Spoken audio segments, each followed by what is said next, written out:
এখানে বলেছে সঠিক উত্তরটি বেছে নাও। প্রশ্ন দেওয়া আছে 1+tan² by 1+cot² is equal to কত হবে। 4টা অপশন দেওয়া আছে, এই 4টার মধ্যে কোনটা হবে। আচ্ছা, প্রথম কাজ কি করব?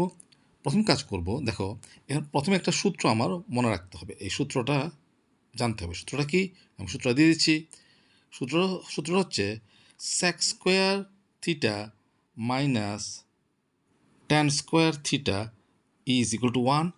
আরেকটা হচ্ছে cosec² minus cot² is equal to 1।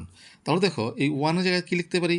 1-এর জায়গায় লিখতে পারি sec² মাইনাস tan² এদিকে আছে প্লাস tan² আর নিচে আছে এই 1-এর জায়গায় লিখব cosec² minus cot² plus cot²। তাহলে কত হচ্ছে? মাইনাস tan² প্লাস tan² কাটা, নিচে হলো মাইনাস cot² প্লাস cot² কাটা। তাহলে দেখো এটাকে আমরা ভাঙতে পারি এইভাবে, এই তারপরে 1/cos² বাই 1/sin², এটা সরল করে আমরা কী পাই? tan²। তাহলে আনসার হচ্ছে ডি।